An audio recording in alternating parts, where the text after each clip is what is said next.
Welcome to Honest Combos with Karen and Marcia. We're longtime biz besties bringing you along for the journey of building a business and life you actually want. No fluff, no filters, just honest conversations about the highs, the lows, and everything in between. So grab your favorite drink, get comfy, and let's get into it. All right, this is like first official episode 1 of season 3 of Honest Convos with Karen and Marcia. And we are going to talk about the power of connection, which I think is a topic near and dear to both of us because it's just so important. Connection is so important. So, what we're doing here is connecting, right? I mean, just even having these conversations in the podcast is a form of connection.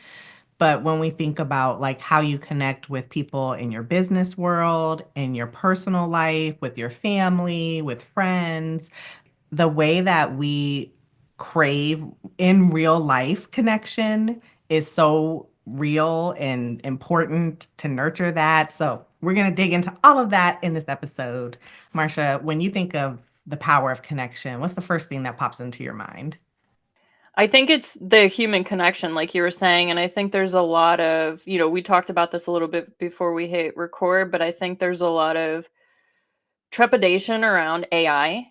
And I think that there's some people that are 100% like, let's go, like we can automate, like we can get artificial intelligence for everything. And, there's so much data that it can access. And like, I'm a friend of Mr. ChatGPT or Mrs. Chat, whatever.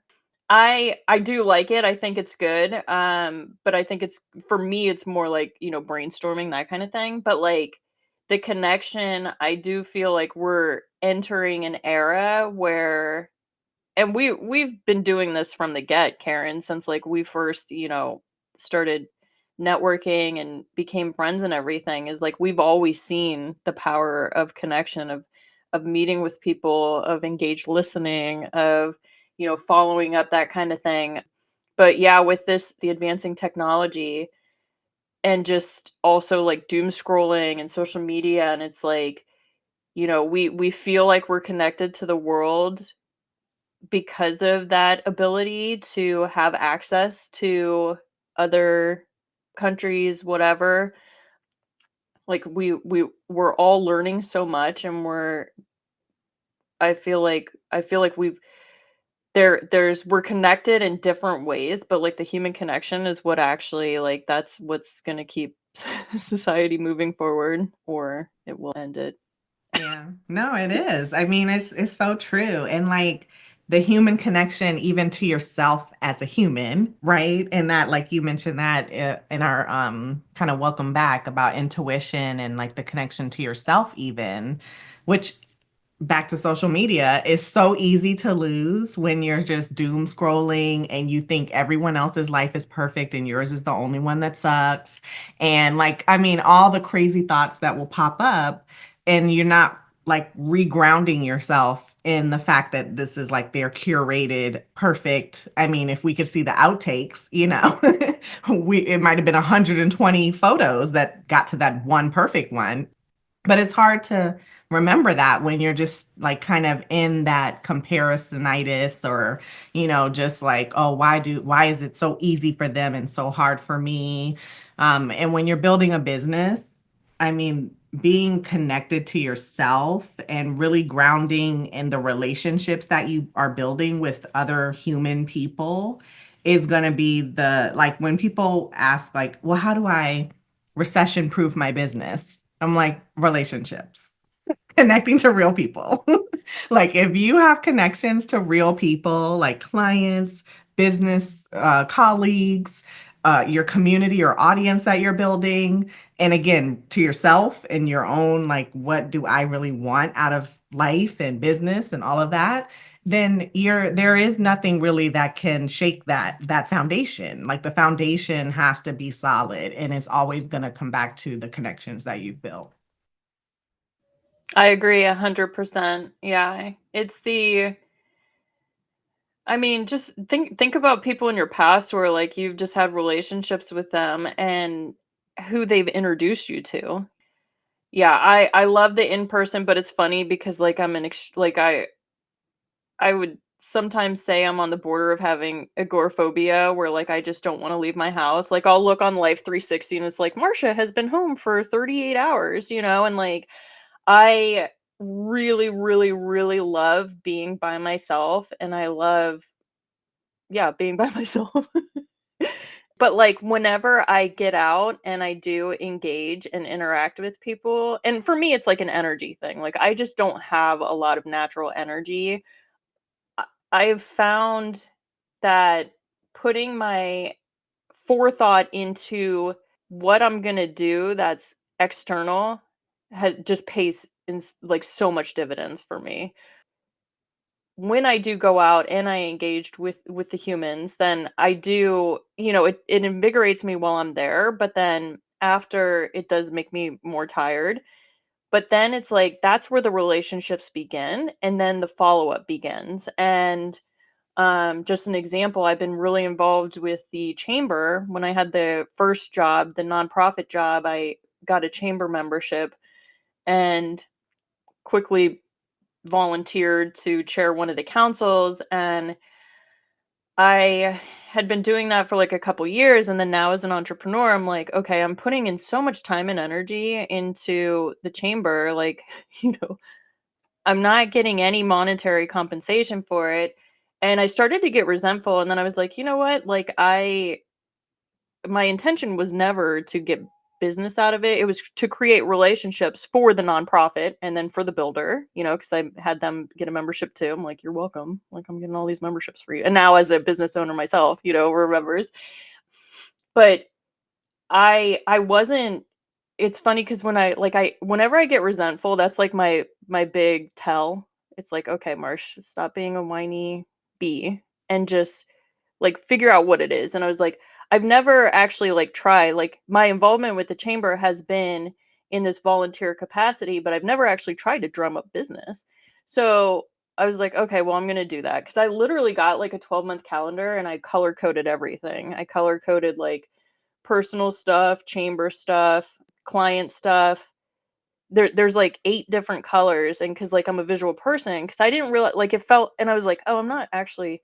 I am putting a lot of time and I've started tracking it. I was like, "I need to get intentional about drumming up business." I attended one lunch, it was a business owner's lunch, and from that, within 2 weeks, like, somebody hired me to build their website. That was like 2.5 hours of time to actually get like a client out of it.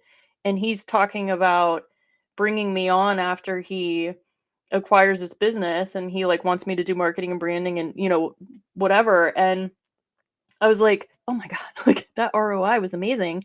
But like going to these networking breakfast, these things at night, these happy hours, like, oh, and I didn't tell you in the beginning, I went back to drinking.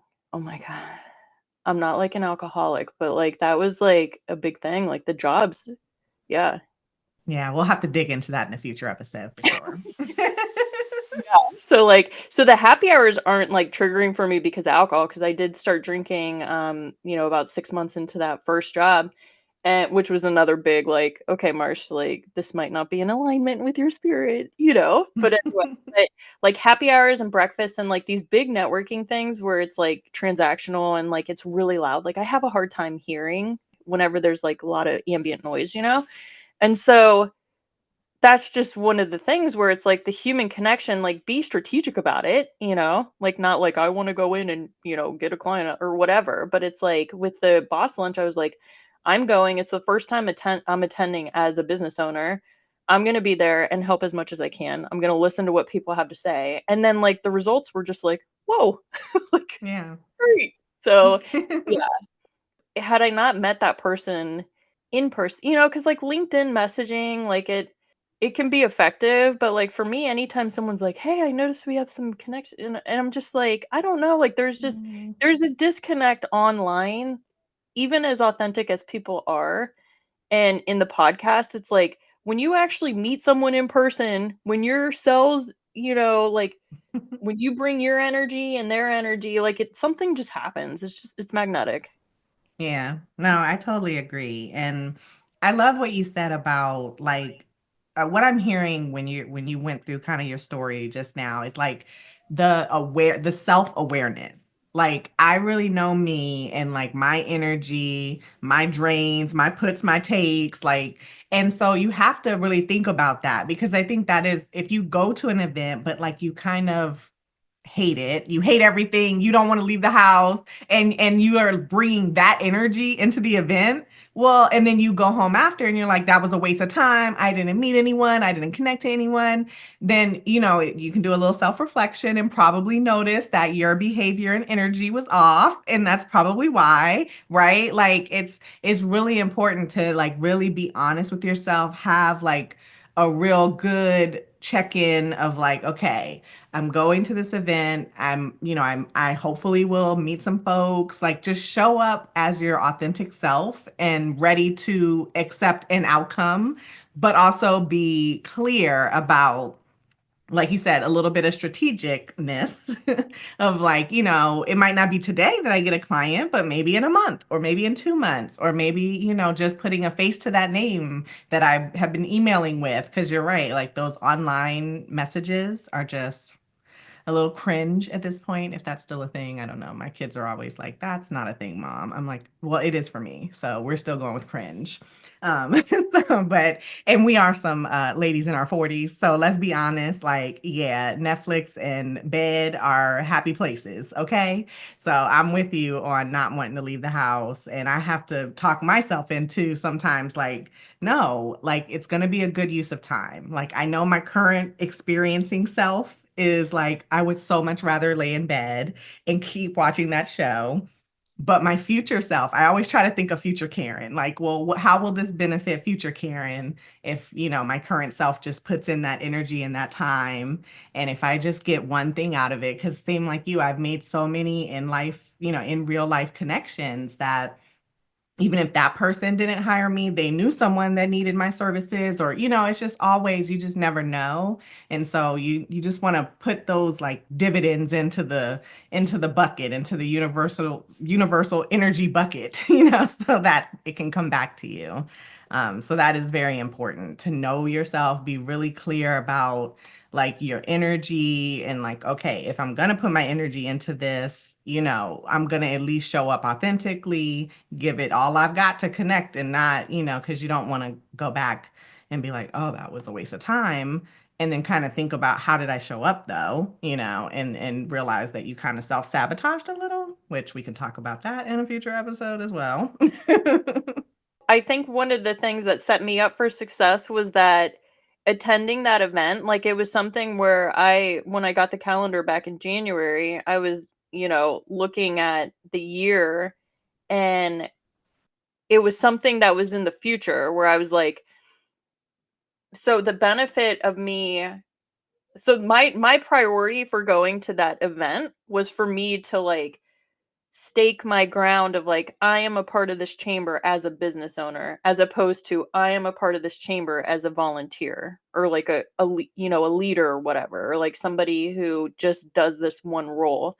In my mind, when I was there, like, because I always, like introverts be introverting, like every time I go to anything, I get in my head about it, because I don't know what's going to happen. So like I always create these scenarios and everything, but then like once I'm like actually in the car on the way there, then I'm like, in that instance particularly, I was like, I've already freaking won. Cause like this was my goal, was to go to this thing. So I'm like, even if, I make a fool out of myself, or even if I get food poisoning, or I don't know, like, which I didn't, but like, all these worst case scenarios, it was like my number one goal and my priority for putting this on my calendar was to be there as a business owner.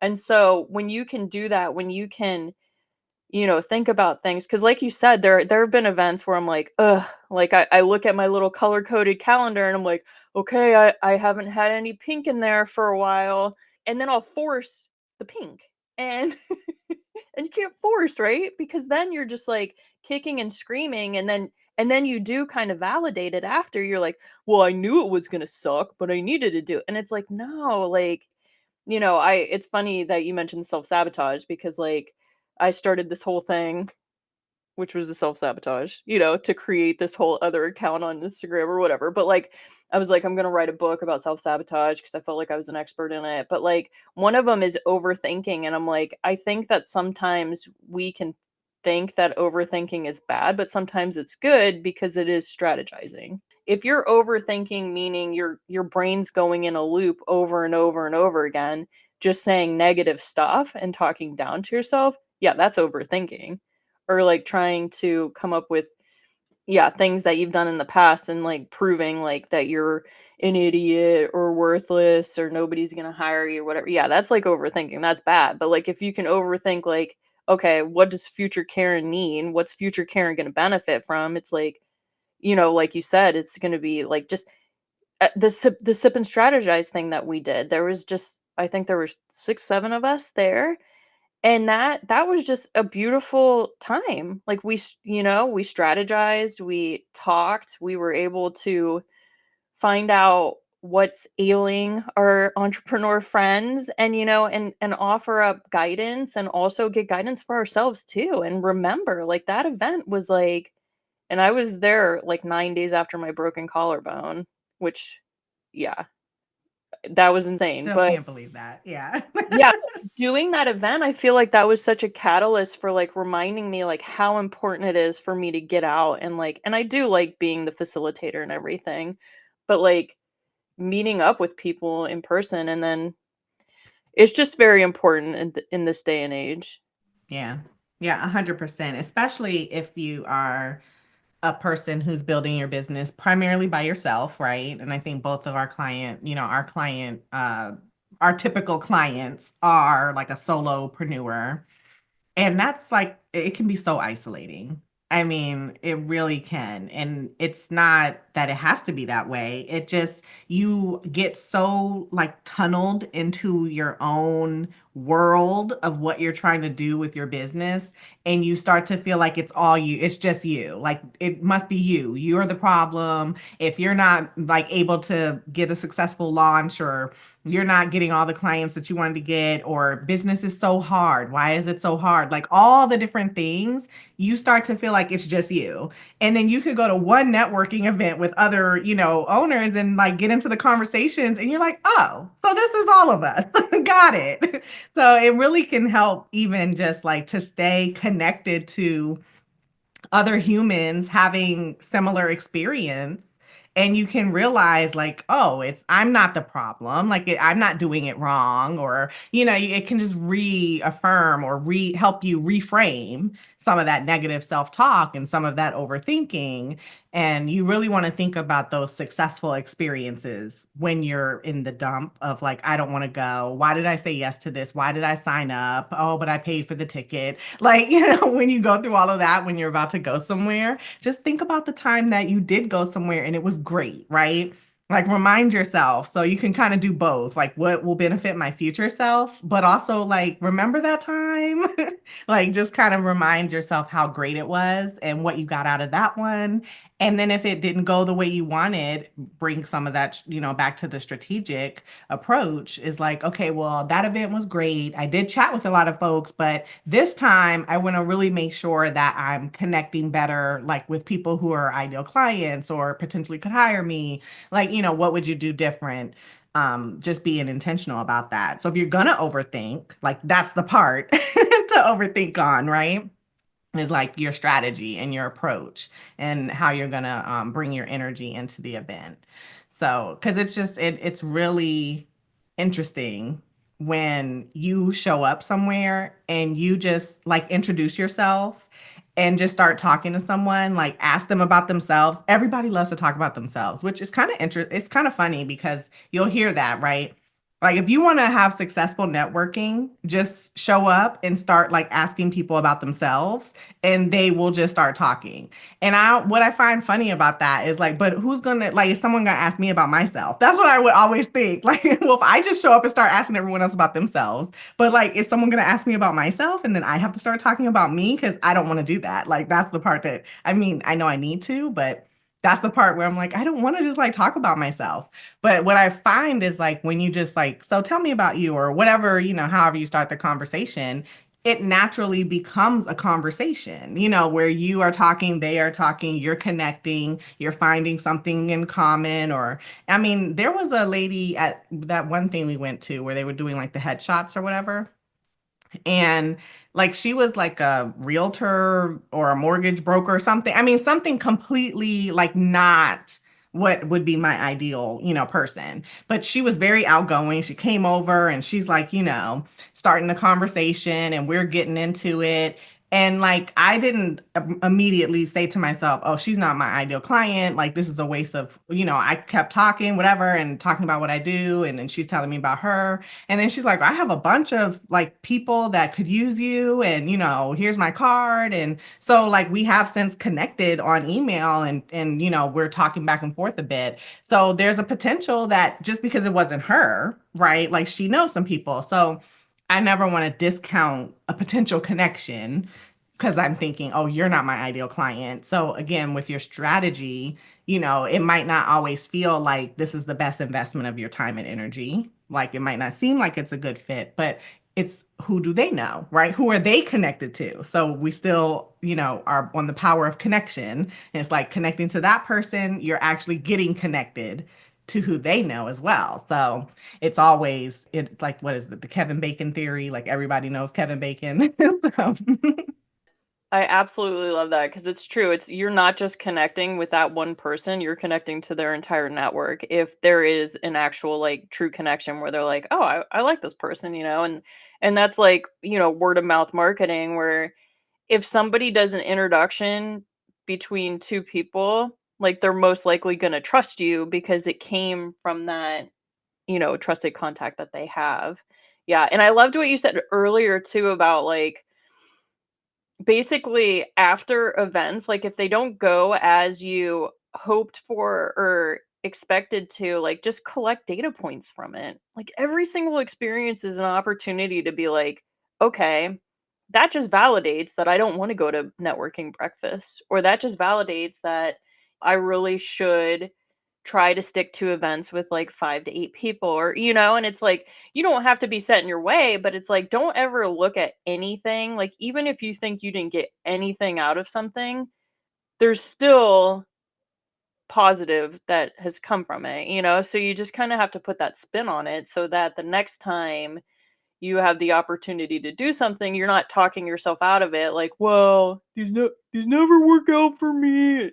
Like the sad sack, like, oh, you know how it is, just the yeah. beating, like, yeah. But yeah, that's and I did want to before we recorded this, we were talking about connecting with other people and how important it is because if your only human connection is with like your family, like your spouse or your partner or your kids or the people that live in the same dwelling as you, if they're literally your only source of connection, you aren't going to be able like entrepreneurs need other entrepreneurs to talk to. Like because and we're all similar, we all have growth mindsets, we're all very humble and like vulnerable, and we're all like once you have a conversation we're all willing to be like, what's worked for you, what hasn't worked for you.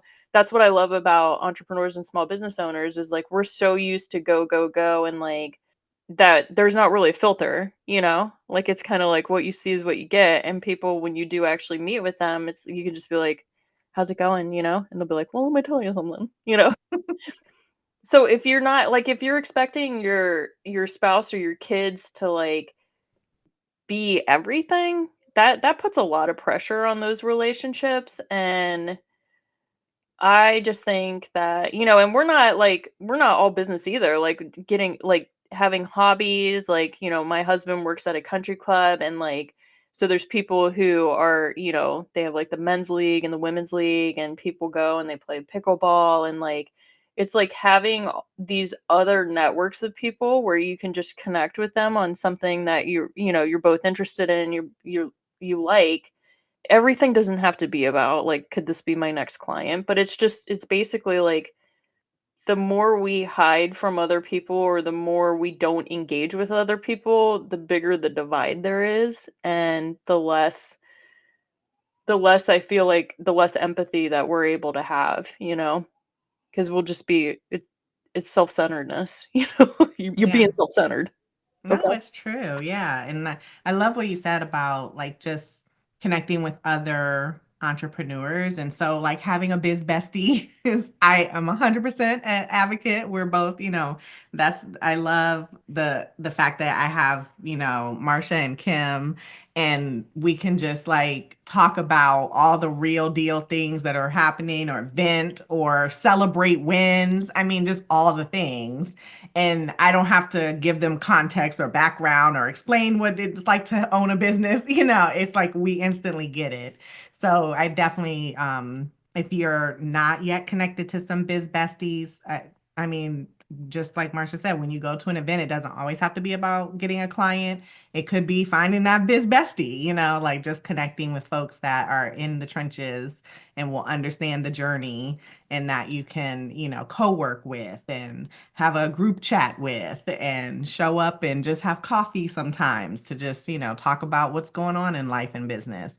That's so important. So, yeah, it's like the networking, the biz besties, the getting off of social media, and using AI in your business, but maybe not as a life coach. Because I'm like, what? Anyways, we'll have to have a separate episode about AI is not a life coach.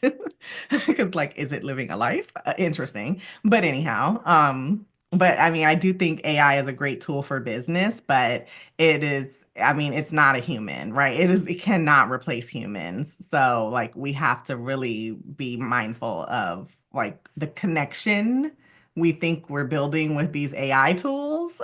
When they tell you you're the best, oh, this is gonna rock, this is great. I mean, AI will pump you up. It will like definitely have you like on cloud nine, like I am the shit. But I'm not an advocate for trying to like really getting too attached to it in a way that like pulls you away from in real life humans, because you're like so into the virtual stuff. Um, like I won't even let my kids have those like goggle things or the VR headsets, whatever I'm like, no, no, no. We're gonna stay in the real world. We do not need all that. But for fun, I'm not knocking it though. Like if you're into it. But I just think when it comes to building connections for your business, you it's humans. Humans are the ones that are buying your products and services. Humans are the ones that can introduce you to other humans. Like we have to, just stay mindful about the connecting with humans. Karen, well said. Awesome. Okay, well, thanks for tuning in, you guys. Don't forget to connect with us. Yes. Find us on social media or yeah, reach out and we if you're in the Northern Virginia Metro DC area, I'm trying to host an event like once a month, like a co-working session. It's very structured. We do the Pomodoro, 25 minutes of working and then 5-minute break. Get out there and connect with some people, put a little bit of forethought into it, and then after the event, just be proud of yourself for going and, try to keep those connections going. Hey, friend, loving this combo? Then don't keep it to yourself. Hit that follow button so you never miss an episode. And if you're feeling extra generous, Leave us a quick review. It helps more women find the show, and it honestly means the world to us. and we really want to connect beyond the podcast. So come say hi on social.